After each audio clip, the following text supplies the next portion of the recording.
Now I invite Sri Ram Tirth. Actually, Dr. Radhakrishnan has to be here.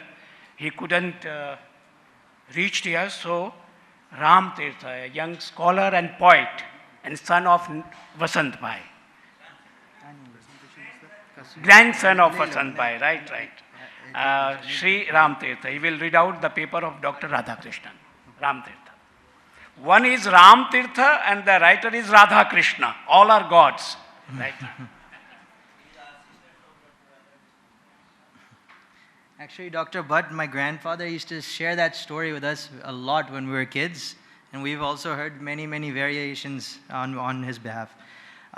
First off, on behalf of both the author and my master, Sri Dada Bhagwan, on behalf of Sri Jai Satchidanand Sangh, and on behalf of Holistic Science Research Center, we welcome once again all respected dignitaries and seekers to this divine campus developed for universal welfare, or Jagat Kalyan. It is my most humble pleasure to not only share the podium with such dignitaries, but to also present this marvelous paper prepared by my Kerala yet Gujarati uncle, Dr. Sri Radhakrishnan, President of the Holistic Science Charitable Research Foundation in Oak Ridge, Tennessee, USA. From the smallest microorganism to the largest living being, all life on Earth has a common ancestor. We have drifted further away from being in tune with nature, both externally and internally, as the need for more resources has changed our way of life and our expectations from life.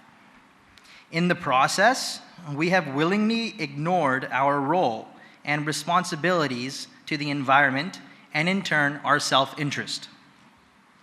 From the human standpoint, the external world is a gross form or effect resulting from the subtle cause which are tied to perceptions and projections of the human mind. Mother Nature's work is to shift, to change, to remove from here, and to carry it somewhere else in constant motion. If we observe carefully, everything that happens in the external or internal world happens justly, but it is our egoistic belief that does not see it in this way.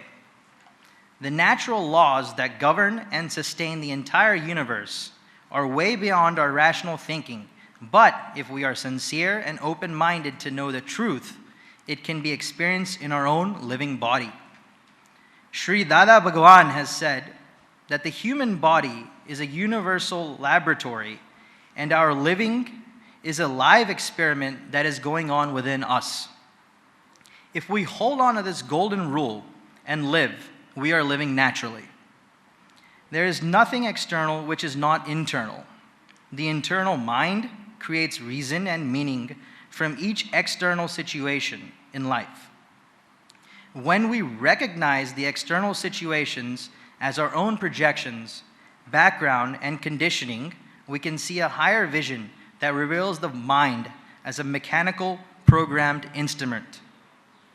We can boldly declare, "Let the mind be, we don't mind." All scientific studies and evidence point to a rapid degradation of the environment. As humans, our ties to the environment are crucial and, in a sense, moral and spiritual. The conception of the environment in the Indian tradition has come from ancient times and has been cosmos-centric. Everything is related to everything, and creation and destruction take place simultaneously. Nature is the perfect recycle system. In this age of science and technology, an age where we have established links with the moon, sent shuttles to space, launched satellites past planets, and even claimed to have discovered a new planet, we should stop to think for a moment what links we have established with the living cosmos that is our very life source. Our ancients had a much subtler connection with the earth. They were truly green. It is time for us to revive these connections and restore the ecological balance. Natural living is the reverence to all living beings and oneness with nature. What is needed today is not an ad hoc response to the environmental crisis, but a holistic approach to life itself. Eternal law is the divine wisdom insofar as it directs and governs all the actions and movements of creatures. Dharma is another word for it in the Indian tradition, and justice is its treasured value. Natural law is the human participation in the internal law through our natural gift of knowing, reasoning, and discriminating what is in the best interest of humanity and what is detrimental. It is called natural because the obedience to it leads us towards the good that we desire by nature. Everything we project in the form of desires, likes, and dislikes are recoded in the subtle realms and never get destroyed and are rapidly in a befitting manner. Every thought, action, or feeling that emanates from us has to be viewed and judged in the light of this natural law. Everything that is subject to the change falls in the realm of natural law or prakriti. We humans have only the independent power of projection. The rest is done by nature, and therefore we need to be mindful of what we project in our own self-interests. Nature is impartial, and whatever has been projected is being purged to the mind, body, and speech instruments. The wonderful secret of the natural order in natural law was revealed to Sri Dada Bhagwan in 1958 during an intensive contemplative meditation when he earnestly dwelled into the very depth of his being to understand nature and how and why it functions as the way it does. After experiencing the enlightening revelation, which he declared to the world that an impartial, self-regulating power, which he termed Vyavasthit Shakti, governs and enables all laws of the world. It is this impartial, systematic power that keeps everything functioning in its own natural way. We humans mistakenly think that we are responsible doers, and in the process, we perpetuate the cycle of cause and effect. It is not an animate power controlled by an authority which we commonly refer to as God. Vyavasthit Shakti is the inherent power in nature charged by cosmic consciousness and controlled by time and the laws of karma, cause, and karma phal, effect. Dada Bhagwan also refers to this power as scientific circumstantial evidence, otherwise known as SCE. SCE is governed by principles like other scientific or natural laws that are rational and universally accepted. For example, the inherent nature of the stone causes it to fall due to gravity. Cause and effect are built in it and are functioning together. Circumstantial implies that there are many elements that need to come together for an event to occur. For example, time, location, the medium, the instrument. Dada Bhagwan gives the simple explanation of how various ingredients are needed to prepare just a small cup of tea. And it is Vyavasthit that brings everything else together. The word evidence implies that we cannot pinpoint the exact cause and its effect. A good analog from the science of nutrition, where a number of factors that influence how our body reacts to the food we eat makes it difficult to identify a singular cause-effect relationship. Similarly, in nature, multiple permutations and combinations are going on in the minutest time interval that make it impossible for the human mind to decode the language of nature. Dada Bhagwan has brought out this simple yet profound universal law with numerous examples from daily living that everyone can understand. It does not negate the code of conduct in the religious scriptures or human laws. Instead, it is an all-inclusive and universal. It is the unchangeable law of nature. SCE, when understood and implemented properly, will take care of all human laws according to Dada Bhagwan, a fact borne out in the author's life. We begin a fresh life when we free ourselves from doership.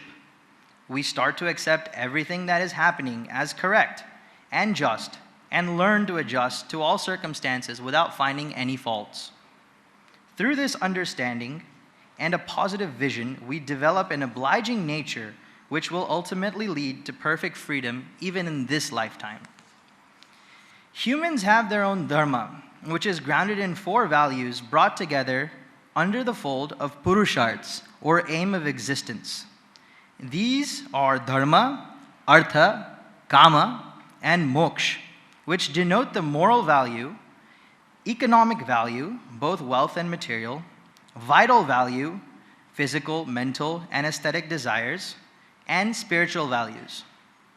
Each has its own code and of conduct and is found in the Sanatan Dharma, a collection of teachings directly from the experience of Indian sages from the Vedic period. These are applicable universally and have been time-tested. Dharma is placed at a higher level than artha and kama, so that morality leads the physical and social man towards a higher goal. The 4th purusharth, moksha, liberation or self-realization, is the evolution of the spiritual man who has transcended his own physical, social, and moral self, or prakriti. It is the realization of one's own innermost self with the cosmic self, purush. According to this tradition, human life is deemed complete when all 4 aspects of life are fulfilled, with the increasing emphasis on higher values. Dharma is the ultimate law that keeps the mind, body, society, and everything in the external world in balance and in a state of perfect integration. It makes us feel that we are an integral, holistic personality, and life is nothing more than relating to everything in the external world of the name and form and our own individual needs. Sri Dada Bhagwan has given to the world the essence or code of conduct for humans in his divine, priceless 9 diamonds, which has been translated not only in English, other Indian languages other than Gujarati, but also various European languages as well. Living sincerely by finding no fault in anything or anyone and accepting total responsibility for all our sufferings and happiness is the royal path to perfection. Natural living is only possible when we look at life from a holistic perspective. Right understanding and positive vision are twin foundations for a harmonious life. Dada Bhagwan says, "He alone is the Lord, or Bhagwan, who is the master of circumstances and ruler of impulses. Man is not punished for his sin, but mind you, by his sin. Mistakes arising out of doership and ownership by ego are to be lived out. The knower does not do, and the doer does not know. It is a beautiful way of saying that God is in everything." Jai Satchidanand. And now the session is open for the discussion. Please, you may ask questions and queries. I would like to thank all the scholars, those who have presented paper. 4 scholars. The first one, Professor G.D. Sumanapala from Sri Lanka. He has presented his paper on Ayurveda, Ayurvedic elements. One term I want to add. Actually, it is the Dhi, Dhruti, and Prajna, that is known as Prajna Paradha in Ayurveda, as mentioned in Charaka Samhita. Do you think that this aspect, Prajna Paradha, is treated as the same in Buddhist philosophy? Because you have quoted one verse from Dhammapada, Arogya Paramalabha, Santutti Paramam Dhanam, Vissama Paramajati, Nibbanam Paramam Sukham. So I remember this verse from Dhammapada, and your concept from Charaka Samhita, that Prajna Paradha, and this concept, whether it is there in Buddhist philosophy or not. This is the first clarification from you. And the second paper, I would like to 1, 2, 3, 4. For the second paper, Victoria. She has presented her paper actually on that is the Pada Patha, Sangita Patha, and it is One clarification I would like to add here. It is Pratisakya, not Pratisakya, what you have shown in the PowerPoint presentation. And one more thing you have told, Aitari Aranyaka constructs the Samhitas and Padapatha as respectively, that is Sangita Patha is uncreated, that is non-man-made, and which is man-made, that is the Padapatha. So being a researcher, being a scholar, what is your opinion between these two, Sangita Patha and Padapatha, if it is the same according to you, or you follow this Aitari Aranyaka, what you have quoted in your presentation? So this is for you. And the third one, third scholar, I mean, he is Dr. Rajiv Bhatt. Yes, a good paper, of course. I appreciate your presentation system. And some of your Sanskrit text you have to rectify it, because some mistakes were there, because being a Sanskrit student, because basically I am a visiting professor of Sanskrit at Silpakan University, Bangkok now, but I have noticed so many mistakes there. But being a student of Sanskrit, so I think you have to rectify it in further presentation in future. And one more clarification I would like get it from you, that is on health. What is the base of your paper? I mean the source of your paper. That you have not given the source, I mean the text that you have taken all these things. And one more thing, whether traditional system of medicine or modern system of medicine, what is the holistic approach? Do you think that holistic approach lies in the traditional system of medicine or the modern system of medicine as present that we are going through? And the last one, last paper is, I mean, no clarification, it's good and very nice presentation with good examples. So I thank you all the scholars, and thank you. Prajnaparada, not only Prajnaparada, Asatmendriyartha Sangyoga, Prajnaparada, both are included in Buddhism, because Asatmendriya, it is the beginning, that is called Sila. Sila means contact with the unsuitable objects through the senses, no? And the Prajnaparada is, in Angulimala Sutta it is called Sanchichapana, Sanchicha, by knowing, but it is not called wisdom in Buddhism, it is not Panya, but the knowledge. Knowingly, if we do anything, it is called Prajnaparada. I think it is also included. I think that's all, no? Yeah. I prefer to talk to you privately, because the quality of sound is not good. Okay, so okay. I must tell that I have skipped a lot of my text because I'm a student of Sanskrit as well as Vedic studies. Because I have some work on especially Veda. So you have quoted Aitari Aranyaka. I would be that's why. Because that is an authentic text. Yeah, because I skip some slides as well. No. Actually, my question, okay, Aitari Aranyaka quotes, we follow it because that is a text. We cannot deny.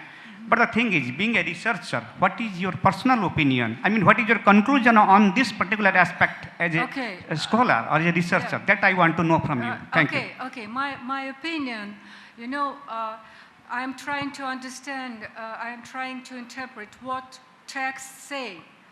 And if I have an opinion which is opposite to the text, this opinion will not have a value. I think that it is a problem. So the problem was discussed, it was formulated, and it was discussed, and the answer to this problem depends on the attitude, whether you prefer continuity and holistic approach, or you prefer analytical approach. From the point of view of holistic vision of language, a holistic vision of everything, the continuity is primordial, it is substantial, it is uncreated, while discreteness, discontinuity is paurusheya, it is human-made, it is created, it is constructed.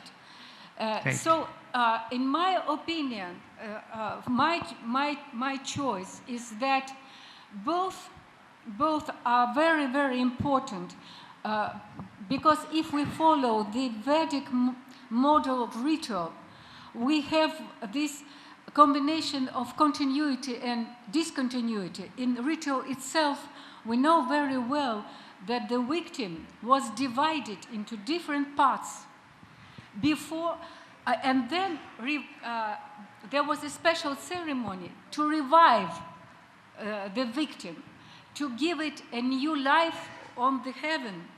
And this was, in my opinion, the way how we can re-establish the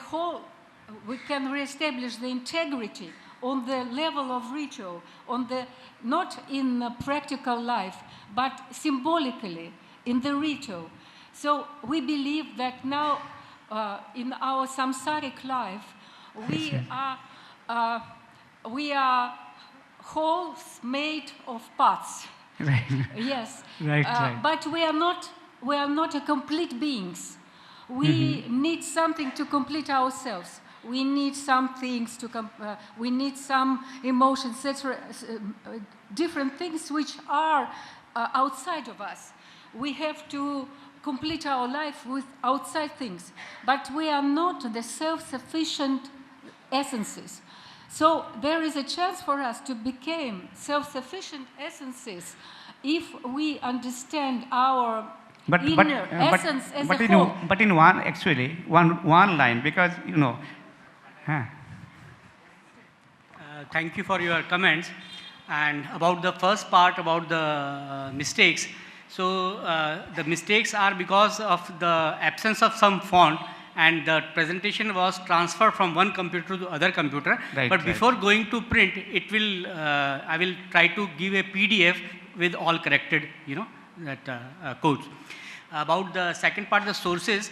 So once I will give a full paper for printing, and the references are there in the end, and some of the references are there as footnotes from where I have taken that content. Right, sir. About the third, my submission is, again I will emphasize that all the healthcare systems can be holistic. It's not that this system is holistic, that system is holistic. Even the modern system of medicine is holistic. The approach should be holistic.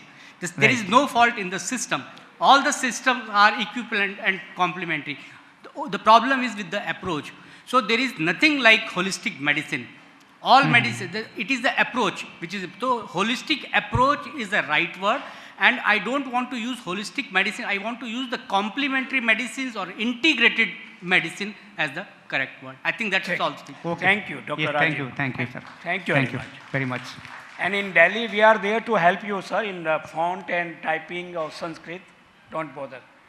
Thank you very much. And now, any other person to ask? Yes, Harish Bhai. Harish Bhai will ask one question. My question is to Ram. Ram, in the paper that you read very well what Radhakishan has written. My question is, in holistic way of looking at human existence, if we come out and say there is East and West, are they complementary to each other? Most definitely. Pardon? Most definitely. Most definitely. In what way you think they are complementary? Well, so, my Sanskrit, I apologize, is not as developed as the dignitaries here on stage. But there is in Sanskrit, I know the English translation to this one mantra that Dr. J.P. Amin, he's a resident here at this marvelous campus. But this one says, the whole is all that, the whole is all this. But when the whole is taken from the whole, what remains is the whole. And so, in this, there's no East or West, because when everything is holistic, everything can be very much unanimous and coexistence. and coexistent at all times. You know, from the mural that you see right here, you know, you go from all the way from Ikshvaku all the way down, and you see all these faiths. You see all this. At the end, you have Rishabdev Bhagavan. And then below him, you have Dada Bhagavan. So, it's not only as Jesus to Muhammad ji, to all these other faiths have said, but in the end, the divine and the core principle of every religion will always remain the same, no matter what. And that's what's holistic, no? Thank you, Ramtirth. And as you said, translated, that is Purnamadaha Purnamidam Yes. Purnamudachyate. Again, my That is the Sanskrit is mantra. nowhere near yours. Yeah. Thank you very much. So, Harish bhai, it is okay. Any other question?